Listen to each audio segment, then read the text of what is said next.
पाकिस्तान में फिर बालाकोट जैसा स्ट्राइक नहीं होने देगा तुर्की। आखिर ऐसा क्यों कहा जा रहा है? नाइजीरिया में चाइना को बड़ा झटका दिया है भारत ने। जानेंगे क्या है मामला। अफ्रीका के इस रीजन में कहीं ना कहीं यूएसए को भी एक बड़ा ही झटका दिया है। जियोपॉलिटिक्स में बहुत कुछ चल रहा है, हमेशा की तरह जानने को मिलेगा बहुत कुछ। आइए जानते हैं इन खबरों को विस्तार से। कहते हैं दुश्मन का दुश्मन दोस्त होता है और तुर्की और पाकिस्तान के नए प्रोजेक्ट को देखकर ऐसा ही महसूस होता है। अपनी वायुसेना को अत्याधुनिक बनाने के लिए भारत ने फ्रांस से राफेल फाइटर जेट खरीदा है, जबकि भारतीय वायुसेना स्वदेशी लाइट कॉम्बैट एयरक्राफ्ट LCA तेजस MK-1A का भी अधिग्रहण कर चुकी है, जिसने पाकिस्तान की वायुसेना को खौफ में डाल दिया। लिहाजा पाकिस्तान ने तुर्की से हाथ मिला लिए हैं। पाकिस्तानी वायुसेना अपने अकेले बॉम्बार्डियर ग्लोबल 6000 को स्टैंड ऑफ में बदलने के लिए कमर कस चुकी है। तुर्की एरोस्पेस इंडस्ट्री की मदद से अब इस विमान को स्टैंड ऑफ जैमिंग एयरक्राफ्ट में बदला जाएगा। पाकिस्तान ने साल 2022 में बॉम्बार्डियर ग्लोबल 6000 को अपने बेड़े में VIP कामकाजों के लिए शामिल किया था, लेकिन अब ये एयरक्राफ्ट स्पेशल मिशनों को अंजाम देने के लिए काम आएगा। भारत ने साल 2019 में सीमा पार जाकर बालाकोट में घुसकर एयर स्ट्राइक किया था और भारत के ऑपरेशन स्विफ्ट रिटॉर्ट के बाद से ही पाकिस्तान किसी स्पेशल एयरक्राफ्ट की तलाश में था। क्यूबा की एक रिपोर्ट के मुताबिक पाकिस्तानी एयरफोर्स का मानना है कि अगर वो भविष्य में भारत में घुसपैठ की कोशिश करता है तो उसे भारतीय S-400 मिसाइल का सामना करना होगा। दूसरी तरफ इंडियन एयरफोर्स ने LCA के लिए एक बड़ा ऑर्डर दिया है और ये फाइटर जेट एक सक्रिय इलेक्ट्रॉनिक रूप से स्कैन किए गए ESA और EW/ECM सुइट के साथ कॉन्फ़िगर किया गया एक फुर्तीला और अत्यधिक गतिशील हल्का लड़ाकू विमान है, जो अगले कुछ सालों में पुराने हो चुके MiG-21 बाइसन को पूरी तरीके से बदल देगा। कहा गया कि LCA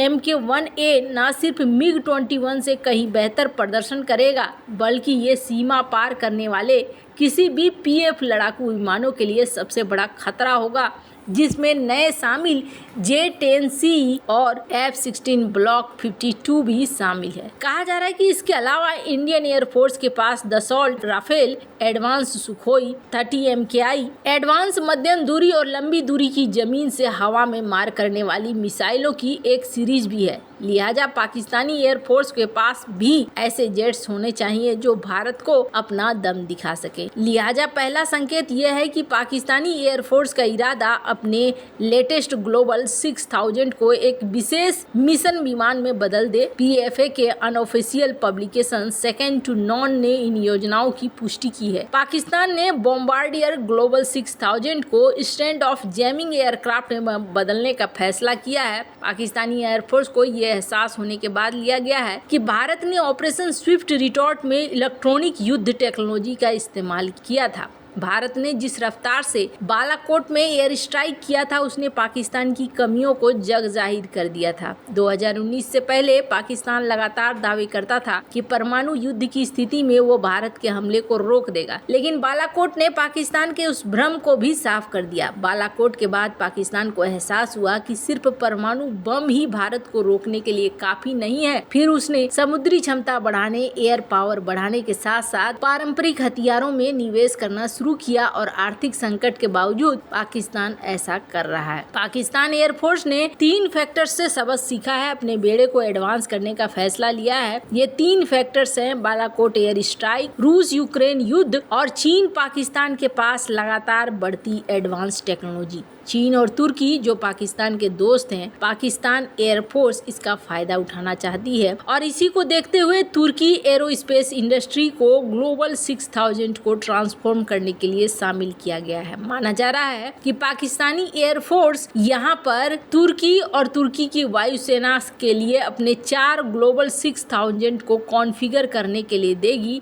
3 मुख्य इलेक्ट्रॉनिक वॉरफेयर मिशनों से सुसज्जित किया जाएगा: radar jamming, communication jamming, electronic intelligence. Radar jamming के लिए यहाँ पर digital radar frequency memory system को लगाया जाएगा, तो वहीं इलेक्ट्रॉनिक इंटेलिजेंस की भूमिका में भी दुश्मन के रडार और कम्युनिकेशन ट्रांसमिशन के लिए एक क्षेत्र की निगरानी करेगा। हालांकि पाकिस्तानी एयरफोर्स ने अभी तक अंतिम दौर में ये फाइनली साइन नहीं किया है, पर तुर्की के साथ ये डील होगी ऐसा माना जा रहा है। खैर, भारत और तुर्की के बीच कैसे रिश्ते हैं ये बताने की जरूरत नहीं है। भारत ने हाल फिलहाल में तुर्की को अपने एक युद्धपोत के प्रोजेक्ट से झटका दिया है और ग्रीस के तरफ नजदीकी भी भारत की बढ़ती जा रही है। खैर, जहां एक तरफ ये सब कुछ हो रहा है, वहीं दूसरी तरफ अफ्रीका का रीजन इस वक्त बहुत ज्यादा चर्चा में आ रहा है। जैसा कि हमने बताया, अफ्रीका में अभी कई बड़े बड़े खेल चल रहे हैं। रूस की सेना एंटर कर चुकी है यहाँ नाइजर के बेस में, और उस बेस में जहाँ अमेरिकी सैनिक तैनात थे।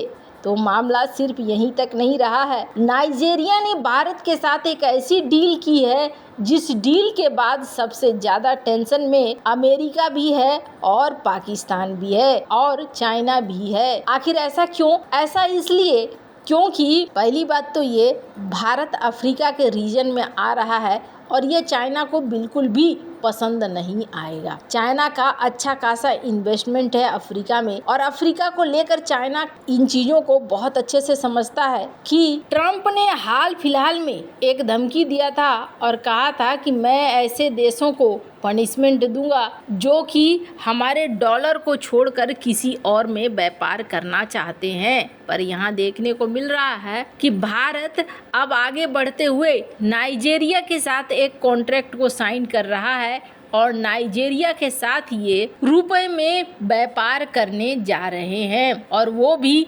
यूपीआई के जरिए डिजिटल भुगतान किया जाएगा। भारत और नाइजीरिया ने आर्थिक संबंधों को मजबूत करने के लिए स्थानीय मुद्रा में व्यापार पर जल्द एक समझौता करेंगे। इस चीज के लिए ये राजी हो गए हैं। इसके अलावा नाइजीरिया डिजिटल भुगतान के लिए भारत के यूपीआई का इस्तेमाल करेगा। वाणिज्य मंत्रालय ने इसकी जानकारी देते हुए बताया कि भारत के एक प्रतिनिधि मंडल ने हाल ही में नाइजीरिया की यात्रा की है, जहां अबुजा में दोनों पक्षों ने कच्चे तेल, प्राकृतिक गैस, औषधि और बिजली उत्पादन सहित कई ऐसे क्षेत्रों की पहचान की है जिनमें व्यापार और सहयोग को बढ़ाया जा सकता है। इसके अलावा दोनों देश इस बात के लिए सहमत हुए हैं कि स्थानीय मुद्रा निपटान समझौता किया जाए ताकि दोनों देश एक दूसरे के मुद्रा में व्यापार के लिए भुगतान कर सके। वाणिज्य मंत्रालय ने शुक्रवार को बताया कि अतिरिक्त सचिव अमरदीप सिंह भाटिया के नेतृत्व में भारत के 7 सदस्यीय प्रतिनिधि मंडल में भारतीय रिजर्व बैंक, भारतीय एग्जिम बैंक और भारतीय राष्ट्रीय भुगतान निगम के अधिकारी शामिल थे।